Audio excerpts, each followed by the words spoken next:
할렐루야. 우리 약간 지쳐 있는 것 같아요. 그렇죠? 우리 다시 한번 서로에게 좀 약간 격하게 인사를 하겠어요. 한번 하이파이브를 하면서 하나님께서 당신을 사랑하십니다. 한번 인사 한번 해봅시다. 이래도 뭔가 나아지지 않는. 오케이. 여러분 오늘 말씀은 말이 떨어지지 않는 삶, 말이 떨어지지 않는 삶이라는 제목으로 함께 말씀을 나누기 원합니다. 본문을 우리가 좀 집중해서 오늘 보면서 여러분 펜도 치고 막 이럴 텐데요. 이 장면은 지금 사무엘이 처음으로 하나님과의 영적인 대화가 시작된 이후에 나타난 일들을 말해주고 있어요. 특징으로 보자면 엘리십에 대한 이제 완벽한 멸망에 대한 확증적인 하나님의 선포가 일어납니다. 그리고 반대적으로 사무엘의 집, 사무엘 자체는 하나님 앞에서 견고하게 세워지는 장면이 오늘 본문 가운데 등장합니다. 그래서 우리가 결과론적으로 볼 수 있는 것은 엘리의 집이 멸망하고 완전히 깨트려지고 그 다음에 사무엘의 집안이 새롭게 일어나는 것을 보면서 하나님이 세우시는 자가 누구인가, 하나님이 견고하게 만드시는 인생이 무엇인가, 특별히 오늘 19절에서 말하는 것처럼 말이 떨어지지 않는 삶, 우리가 고백한 그것이 그대로 되어지는 삶이 어떤 삶인가에 대해서 우리가 집중하고 그런 삶으로 도전하는 여러분 귀한 이 시간이 되기를 축복합니다. 우리 10절부터 함께 보기 원하는데요.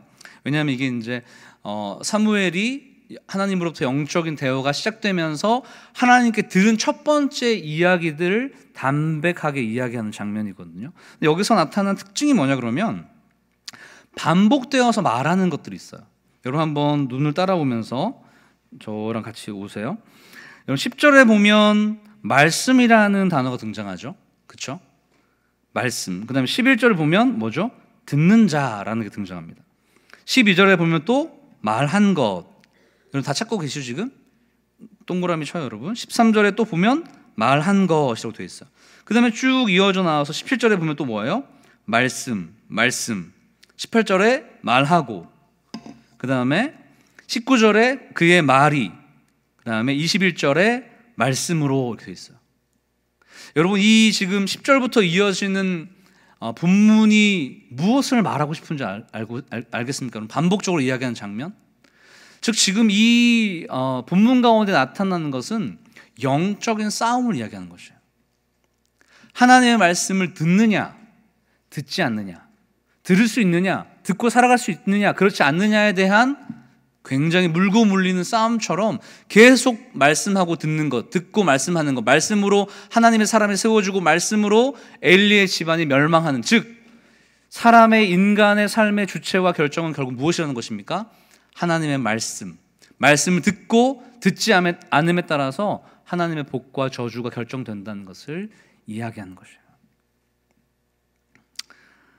여러분 본문을 통해서 우리가 깨달을 수 있는 것은 이 영적인 싸움, 말씀을 듣느냐 듣지 않느냐의 영적인 싸움 가운데 우리의 삶도 고스란히 노출되어 있고 놓여 있다는 것입니다. 여러분 하나님의 말씀을 들으면서 살고 있습니까? 하나님의 말씀이 여러분의 삶의 기준이 되고 이정표가 됩니까? 아침에 일어나서 주의 말씀을 듣고 그 말씀을 온전하게 해석하고 그 말씀으로 하루의 삶을 맡겨드립니까? 그렇지 않다면 우리는 말씀을 듣는 영적 싸움에서 지고 있는 것이죠. 하나님의 말씀을 듣지 않고 자기 안에 있는 내면의 소리, 세상의 소리를 듣는 영적인 싸움 가운데 이미 실패하는 것이죠. 넘어진 것이죠. 하나님이 원하시지 않는 삶을 살 가능성이 높고 오늘 굉장히 두렵게도 엘리의 집안처럼 깨지고 부서지는 인생이 될 가능성이 높다라는 것을 이 지금 워드플레이 10절부터 이어지는 말씀을 듣는 것에 대한 워드플레이를 통해서 우리 가운데 경고하고 있다는 것을 여러분 우리가 깨달았으면 좋겠습니다. 그래서 우리의 삶 가운데 그냥 하나님의 말씀을 듣는 것을 그냥 흘려보내는 것이 아니라 그 말씀을 듣기 위해 애써서 하나님의 말씀을 경청하고 그 말씀으로 하루의 삶을, 우리 인생 전체를 살아갈 수 있는 여러분이 되게 축복합니다. 아멘. 여러분도 지금도 지금 예배 시간도 그 싸움이에요. 그렇죠? 지금 굉장히 졸리죠 지금. 눈꺼풀이 무겁고 피곤하고 지치고 다른 생각이 들고 다른 일들이 생각나고 뭐예요? 지금 그 듣는 영적인 싸움 중이에요 여러분들이. 다른 게 아닙니다. 지금 우리가 이 말씀을 선포하는 과정 가운데서도 말씀을 듣느냐 듣지 않느냐의 영적인 싸움이 시작되고 있다는 것을 깨달아야 돼요. 그래서 여러분들이 스스로가 말씀을 최선을 다해서 들을 수 있도록 노력하고 그 말씀이 여러분의 마음에 남고 그것으로 하루를 또 어떤 삶의 결정들을 살아가게 되는 여러분이 되기를 축복합니다. 아멘. 네. 여러분 좀 약간 독특한 장면이 등장하는데 우리 지난번에 설교 때 나온 말씀이에요. 제가 그래서 아마 다음에 설교할 때 이게 무슨 뜻인지 해석해 드리겠습니다 이렇게 얘기했던 것 같아요. 11절 한번 같이 읽어볼까요? 3장 11절 시작. 여호와께서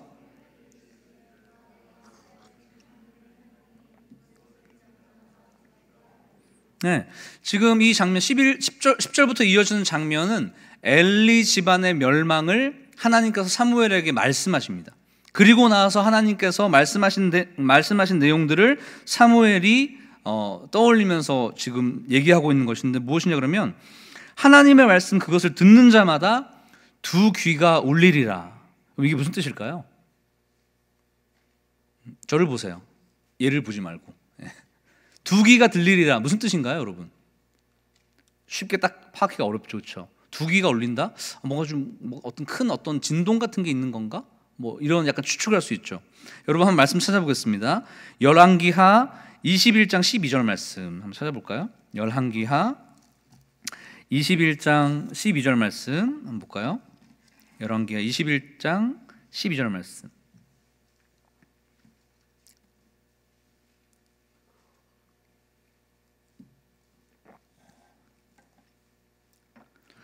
네, 열왕기하 21장 12절 말씀 우리 구약 성경으로 600페이지에 있습니다. 우리 한번 크게 읽어보겠습니다. 시작. 그러므로 내가 이제 예루살렘과 유다에 재앙을 내리리니 듣는 자마다 두 귀가 울리리라. 똑같이 있죠. 또 예레미야서 19장 3절에도 똑같은 말씀이 있는데 이거 읽지 않을게요. 여기서 말하는 핵심이 뭐냐 그러면 두 귀가 울린다라는 것은 하나님의 심판과 재앙을 상징하는 구문이에요. 독특한 구문이에요. 마치 어떤 사람들의 귀가 울려서 정말 귀가 터질 정도의 하나님의 강력하고 완벽한 심판이 선포되어서 모든 사람들이 그 죄악을 낱낱이 들을 수 있는 울림이란 뜻이죠. 여러분 지금 우리가 보고 있는 본문에서는 어떤 이야기가 두 귀에 울리는 이야기입니까? 엘리 집안이 멸망하겠다. 엘리 집안 자체가 완전히 부서질 것에 대한 이야기를 하나님께서 하고 있는데 그것이 바로 하나님의 완벽한 심판이 반드시 그 집안에 있을 것이라고 얘기하고 실질적으로 4장 이후에 보면 그 집안의 두 아들 홈리와 비나스가 전쟁터에서 죽습니다. 그리고 그 소식을 듣자마자 엘리가 의자를 뒤로 넘어뜨려서 목이 부러져서 죽습니다. 그 말 자체가 실제로 이루어진 것이죠.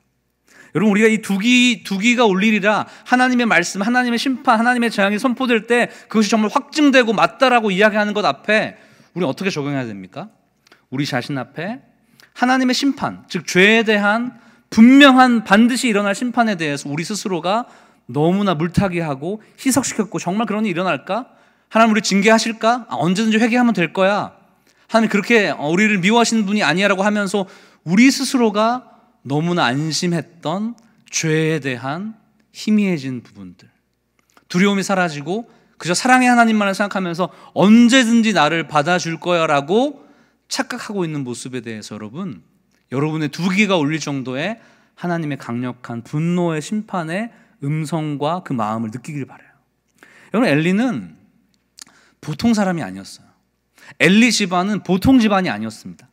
이스라엘의 대제사장이었어요. 두 명의 아들은 제사장이었습니다.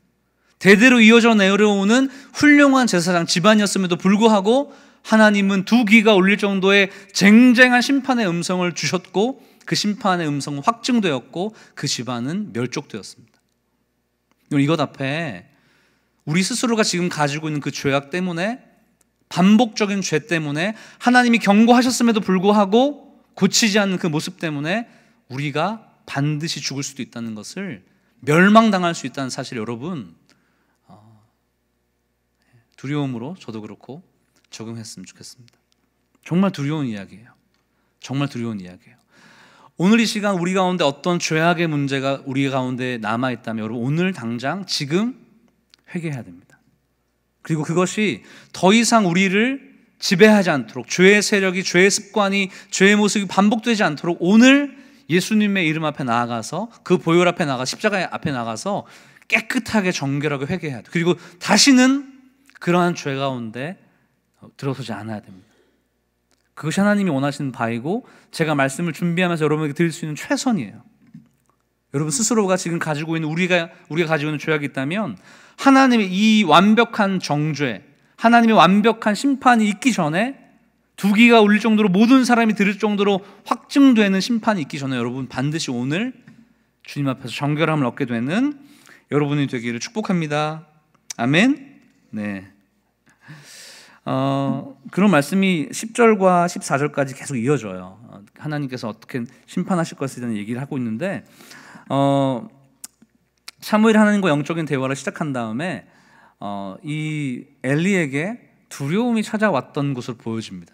왜냐하면 엘리가 사무엘에게 그 다음날 아침에 가서 뭐라고 얘기하냐 그러면, 빨리 얘기해, 다 불어 라는 장면이 등장하는데, 뉘앙스, 이 말의 뉘앙스를 살펴보면 굉장히 고압적이에요. 굉장히 협박하는 투가 있습니다. 여러분 한번 보겠습니다.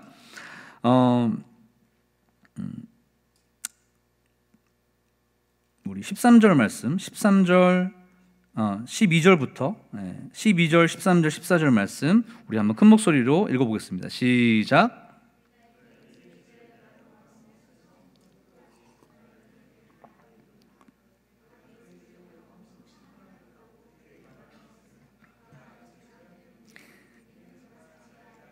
저주를 자청하되 금하지 아니하였습니다. 그러므로 내가 엘리의 집에 대하여 맹세하기를 엘리의 집의 죄악은 제물로나 예물로나 영원히 속죄함을 받지 못하리라 하였노라 하셨더라. 엘리의 마음을 좀 살펴보기 전에 엘리의 죄악이 무엇인지를 말해주는 장면인데, 그것이 바로 13절 말씀이에요. 13절 말씀의 후반부에 보면 이렇게 되어 있습니다. 그 집안이 멸망할 것인데 이는 그가 자기 아들들이 저주를 자청하였다. 첫 번째, 그 아들들 스스로가 하나님의 제사를 멸시하는 죄를 범하였다. 그것이 그 집안의 멸망의 이유다라고 얘기하고 있고, 두 번째가 중요한데요. 두 번째, 여러분 자청하되 그 뒷부분인데 한번 읽어보겠습니다. 시작. 금하지 아니하였다라고 얘기하고 있어요.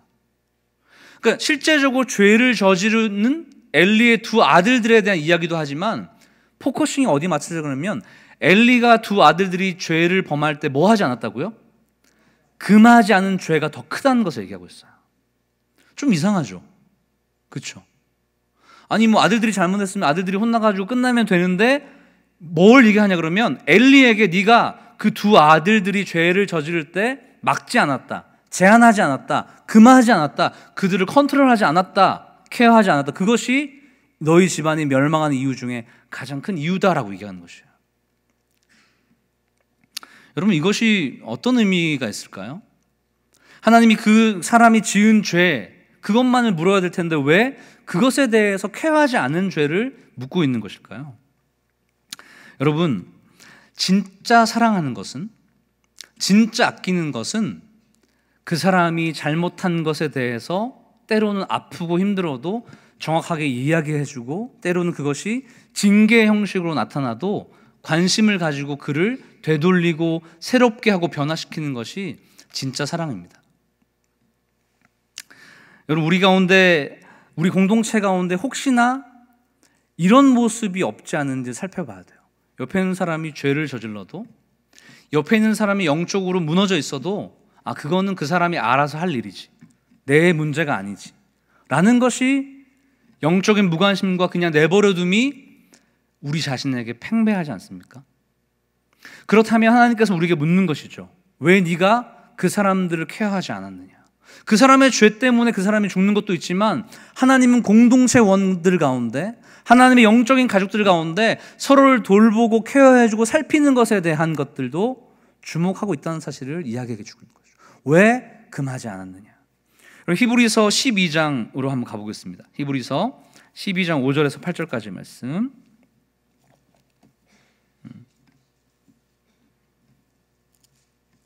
히브리서 12장 5절에서 8절까지 말씀. 진짜 사랑하면 무엇을 해야 되느냐에 대해서 이야기하고 있어요. 하나님께서 우리를 향해서 하는 그런 마음이 빗대어져 있는 것인데, 우리 한번 히브리서 12장 5절에서 8절까지 말씀, 신약성경 367페이지 8페이지 있습니다. 우리 같이 읽어보겠습니다. 5절부터 시작. 또 아들들의 고난는 것 같이 너희에게 권면하신 말씀도 잊었도다. 일러스되 내 아들아, 주의 징계하심을 경히 여기지 말며 그에게 꾸지람을 받을 때 낙심하지 말라. 주께서 그 사랑하는 자를 징계하시고 그가 받아들이시는 아들마다 채찍질하심이라 하였으니 너희가 참음은 징계를 받기 위함이라. 하나님이 아들과 같이 너희를 대우하시나니 어찌 아버지가 징계하지 않는 아들이 있으리요. 징계는 다 받는 것이거늘 너에게 없으면 사생자요. 여러분, 하나님은 우리를 그냥 내버려 두지 않으셨죠. 우리가 잘못되어 죽게 되고 죄악으로 지옥에 가게 될 때에 그 아들을 내려보내시고 당신을 희생하셔서 우리를 살리신 사랑을 허락하셨죠. 우리가 예수 그리스도를 통해서 새로운 생명을 얻은 자이고 그리스도인이라면, 그래서 우리가 영적인 가족 가운데 지금 모여 있다면 서로에 대한 관심이 필요하다는 것을 얘기하고 있습니다. 어쩌면 하나님께서 우리를 향한 자기를 찢으시는 사랑, 자기를 다 깨어서 우리를 살리신 그 깊은 관심과 사랑이 우리에게 필요하다는 것을 얘기하고 있어요. 여러분 어떻습니까? 우리 공동체는 어떻습니까? 목장에서는 어떻습니까? 초원에서는 어떻습니까? 어떤 사람이 신앙생활을 제대로 하고 있지 않을 때 여러분 어떻게 하십니까? 그 사람이 명백히 보이는 죄악의 문제를 놓고 계속 있을 때, 교회를 떠나는 것 같을 때, 신앙이 없어지는 것 같을 때 여러분 어떻게 하십니까? 그 사람의 일이야? 알아서 하겠지? 나랑 무슨 상관이야?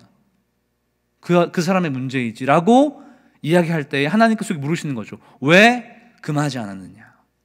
왜 살피지 않았느냐? 왜 돌보지 않았느냐라고 말씀하시는 것이죠.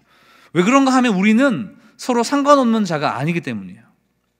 예수 그리스도 안에서 한 형제요, 자매요, 한 가족으로 모였기 때문에 서로가 돌보고 살피고 케어해주고 혹시나 부족함이 있으면 알려주는 것들, 이런 것들이 이렇게 필요한 것이죠. 특별히 우리 예수영남 청년교회는 그런 부분에 있어서 약점을 가지고 있습니다. 그렇죠? 한 2년, 3년만 되면 사람들이 많이 바뀌죠. 회사 왔다가 이직하는 분도 있고 또 결혼하는 분도 있고, 그래서 아주 오랫동안 공동체에 남지 않는 구조이기 때문에 사실은 우리 가운데 어쩌면 그냥 밑바닥에 깔린 정서가 어차피 나중에 헤어질 사람들이니까, 어차피 나중에 안 볼 수도 있으니까 이라는 무관심, 내버려둠, 괜히 내가 얘기해서 갈등이 일으킬 필요 없지라고 하는 자기를 보호하는 것들이 하나님 입장에서는 죄악의 문제이고, 하나님 입장에서는 공동체를 서로 돌보지 않는 연약함이 될 수도 있다는 것입니다. 여러분이 이 자리에 함께 예배드리는 이 한 시간, 오늘 한 주밖에 없다고 할지라도, 하나님이 우리에게 이 시간밖에 허락하지 않았다 할지라도 우리는 형제요 자매고 서로를 돌봐주고 서로를 격려해주고 서로를 세워줘야 될 책임이 있는 자라는 것을 명심하기를 축복합니다. 아멘. 정말 그래요. 목자들만, 간사님들만, 사역자들만, 리더들만 아니요, 서로가 서로를 위해서 격려해주고 혹시나 부족함이 있다면 끌어주고 살펴주고 세워주고, 그래서 그 사람들이 이곳에 적게 있을지라도 아무 상관없이 이곳에 서로를 케어하고 서로를 세워주는 방식으로 있다면 마지막 날에 여러분 어떻게 됩니까? 하나님께 칭찬하시는 거죠. 여러분을 축복하시는 거죠. 이 왜 금하지 않았느냐, 너 때문에 너희 집이 멸망한다고 이야기하는 그러한 저주와 징계의 두 귀가 울리는 심판이 아니라 우리를 축복하는 그 하나님의 소리가 우리 귓가에 가득하게 될 거라고 생각됩니다. 제가 이제 얼마 전에 한 2주 전에 신방을 하다가 어떤 자매와 두런두런 이야기를 하다가 굉장히 감동적인 얘기 들었어요. 지금 이 자리에 없는 자매인데, 어떤 자매가 한 몇 개월 정도, 저희 교회 나온 다음 한 6개월 정도 교회를 안 나오는 때가 있었대요. 그런데 어떤 청년 목자가 자신에게 계속 연락했다는 거예요. 이렇게 목장이 바뀌었는데도 불구하고 자기한테 계속 연락해서 굉장히 부담스러웠는데 그 부담으로 인해서 나오게 됐다, 이렇게 얘기하더라고요. 이거죠. 여기서 어떤 죄를 징계하고 심판하고 이렇게 이런 얘기를 하는 것이 아니라 그 사람이 신앙생활을 잘 할 수 있도록 최대한 우리가 관심을 기울이고 기도해주고 격려해주고 연락해주는 것만으로도 충분히 그 영혼이 살아날 수 있는 것이죠. 우리 교회 청년들 여러분이 몇 주 안 나왔다 할지라도 뭐 리더가 아니라 할지라도, 간사가 아니라 할지라도, 사역자가 아니라 할지라도 이 말을 듣는 모든 자가 서로를 살펴주고 서로를 끌어주고 그래서 서로를 세워가는 우리 예수영남교회 청년 공동체가 되기를 주님의 이름으로 축복합니다. 아멘. 그 다음에 이제 엘리의 감정에 대해서 좀 얘기하려고 해요. 엘리가 이제 사무엘에게 하나님의 말씀이 들릴 때에 그의 마음속에 두려움이 찾아왔다고 제가 아까 말씀드렸잖아요. 그 현실적인 내용을 이야기하고 있습니다. 우리 16절부터 18절까지 말씀 한번 읽어보겠습니다. 16절부터 18절까지 말씀 시작. 엘리가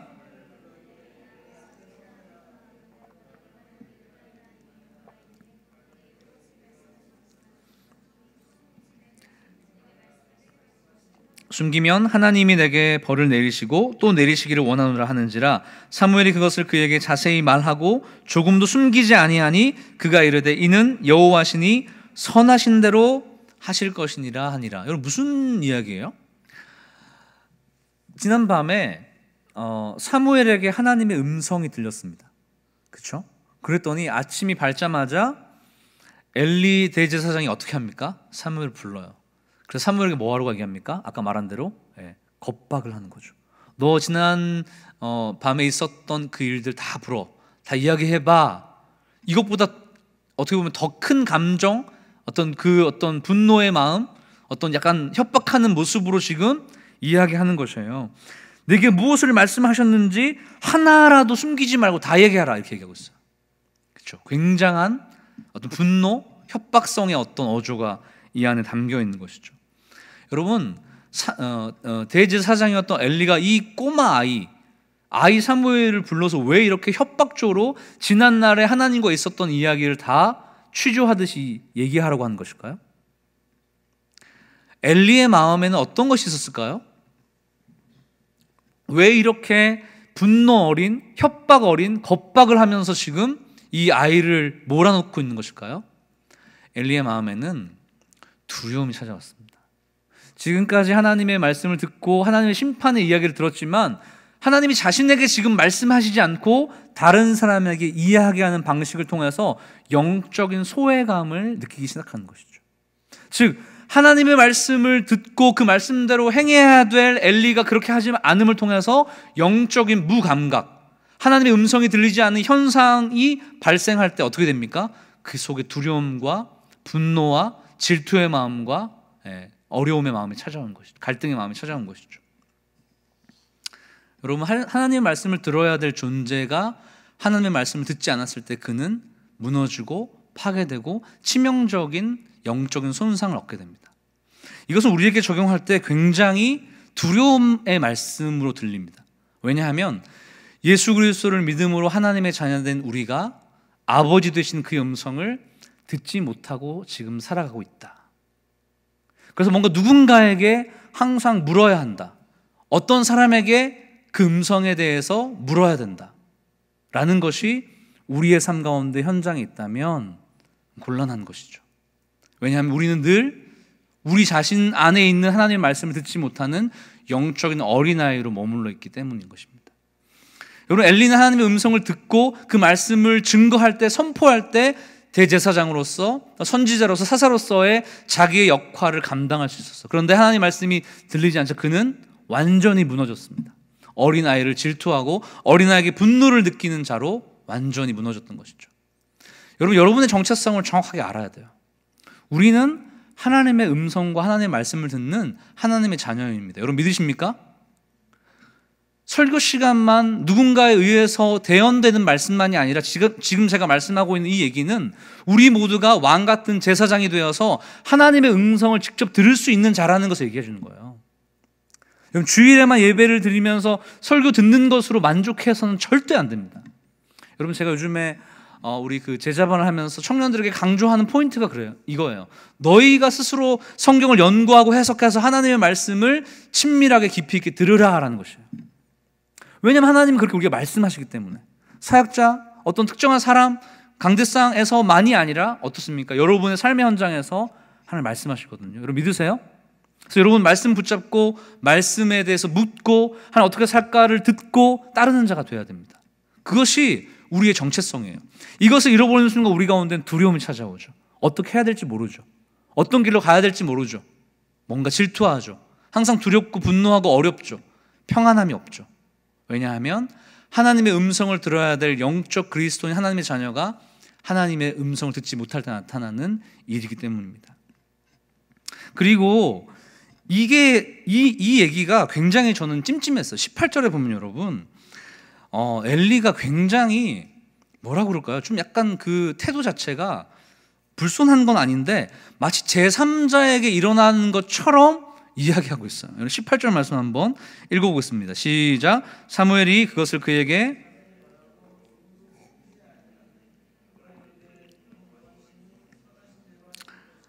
여러분 언뜻 보면 하나님의 징계가 선포되었을 때 하나님의 뜻대로 될 것입니다라고 얘기하는 것이 굉장히 신앙 어린 태도같이 보여지죠.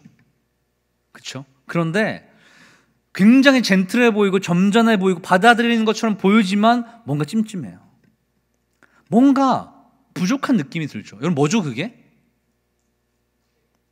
그렇죠. 하나님의 징계가 선포되는 장면에서 그는 하나님의 뜻대로 되기를 원합니다라는 정도로 그치고 있어요. 자기에게 일어난 일이라고 얘기하지 않고 그냥 그렇게 되겠지라고 흘려 지나갑니다. 하나님의 뜻이 이루어지는 것처럼 뉘앙스 어떤 형식은 가지고 있지만 진짜 하나님의 말씀인 것처럼 듣지 않는 거죠. 왜냐하면 하나님의 징계가 선포되었을 때, 저주가 선포되었을 때 인간들은 우리는 어떻게 해야 됩니까? 엎드려 절하며 회개해야 되는 것이죠. 주님 우리를 용서해달라고 정말 내가 죄를 저질렀다고 고백하고 철저한 통곡의 눈물을 흘려야 되는 것이죠. 그런데 엘리는 어떻게 합니까? 그렇게 되기를 원합니다. 아멘. 이러고 가는 거예요. 자기 안에 전혀 부딪히지 않는 거죠. 자기의 삶을 관통하지 않는 거죠. 그 말씀이, 그 심판의 말씀이 자기를 무너뜨리는 거가 아닌 거죠. 마치 누군가에게 일어나는 것처럼 지금껏 자기가 대제사장으로서 그냥 종교적인 형식을 의식을 했던 것처럼 그렇게 되기를 원합니다 라고 돌아가는 것이에요.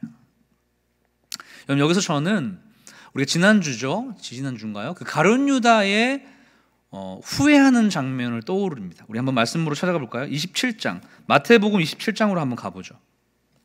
마태복음 27장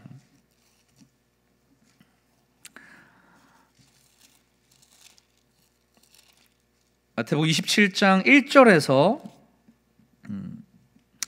우리 3절까지 읽어보겠습니다. 마태복음 27장 1절에서 3절까지 말씀 시작. 새벽에 모든 대제사장과 백성의 장로들이 예수를 죽이려고 함께 의논하고 결박하여 끌고 가서 총독 빌라도에게 넘겨주니라. 그때에 예수를 판 유다가 그의 정죄됨을 보고 스스로 뉘우쳐 그 은 30을 대제사장들과 장로들에게 도로 갖다 주며 라고 되어 있어요. 여러분 여기서 나오는 말씀 3절에 나오는 뉘우쳐라는 것을 보면 가룟 유다가 굉장히 주님 앞에서 이제 회개하고 잘못을 깨달았나 보다, 잘못을 뉘우치고 돌아서나 보다라고 기대하는데 여러분 무엇입니까? 5절에 보니까 유다가 은을 성소에 던져놓고 물러가서 어떻게 합니까? 스스로 목숨을 목매어 죽이는 장면이 등장합니다. 마치 엘리의 느낌과 굉장히 사뭇 비슷해요. 진짜 하나님께 잘못했다면 회개하고 돌아서서 자기의 삶을 바꾸고 주님 앞에 나아가야 됨에도 불구하고 뭡니까? 엘리는 그냥 그렇게 되기를 원합니다. 가룟 어떻게 됩니까? 자기 목숨에 자기 생명을 주신 하나님을 전혀 생각하지 않고 자기의 생명을 자기가 결정해서 죽습니다. 언뜻 보면 회개하는 것 같지만 전혀 회개하는 모습이 아니에요. 3절에서 말하고 있는 뉘우쳐라는 단어도 신약 성경에서 말하고 있는 회개의 단어와 전혀 다른 단어예요. 그냥 인간적인 후회만을 이야기하는 거죠. 인간적인 후회와 완전한 영적인 회개는 전혀 다릅니다. 인간적으로 잘못됐구나라와 하나님 앞에 나와서 무릎 꿇고 자기의 죄를 통곡하고 자백하는 모습은 완전히 다르다는 것이에요. 여러분 26장 75절에 보면 예수님을 똑같이 팔았던 베드로가 가룟 유다와 다르게 행동하는 장면이 등장합니다. 마태복음 26장 75절 말씀 읽어보겠습니다. 시작. 이에 베드로가 예수의 말씀에 닭 울기 전에 네가 3번 나를 부인하려 하신 이 생각나서 밖에 나가서 심히 통곡하니라. 심히 통곡하니라. 그렇죠? 자기의 모습을 돌이키면서 정말 뉘우치면서 정말 회개의 자리로 나아가서 하나님께 용서를 구하고 있는 장면이라고 보여줍니다.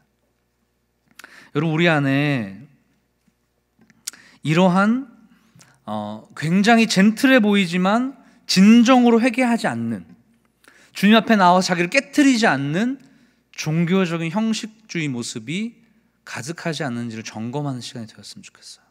그런 일들이 일어날 수도 있겠지라고 하는, 하나님을 매우 업신여기듯이 놀리듯이 이야기하는 것, 진짜 회개하면서 주님 앞에 나와서 자기의 삶을 깨트리는 모습이 아니라 그냥 종교적으로 입만 벙긋거리는 우리의 모습이 있다면 고쳐야죠. 새롭게 해야 되죠.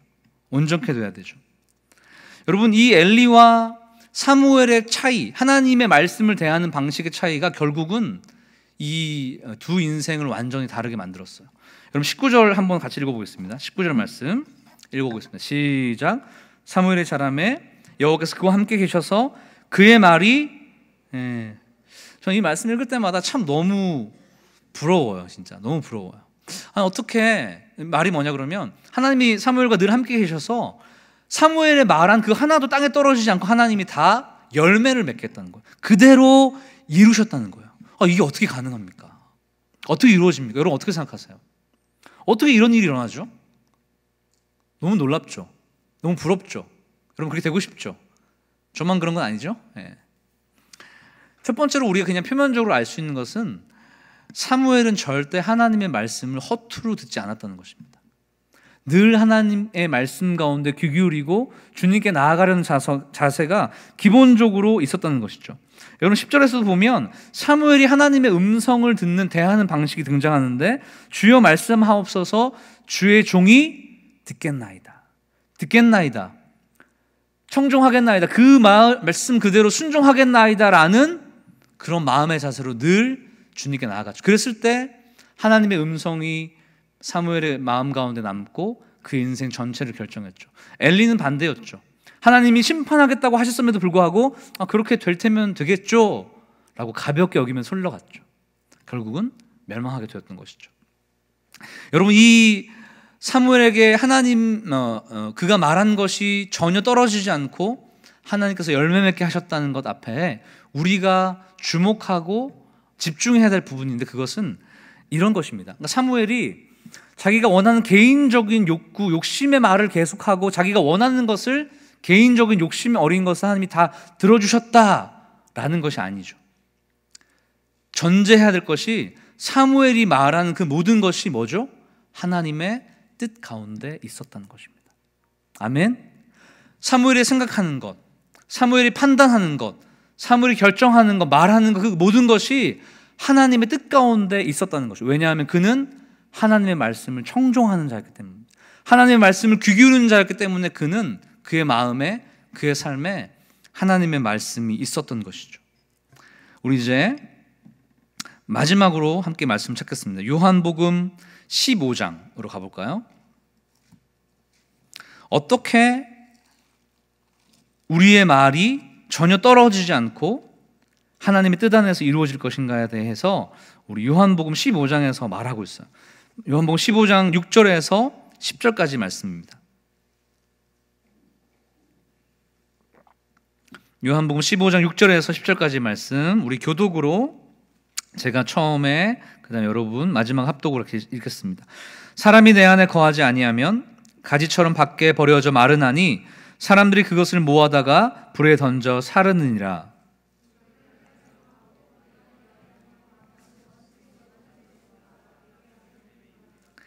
너희가 열매를 많이 맺으면 내 아버지께서 영광을 받으실 것이요 너희는 내 제자가 되리라.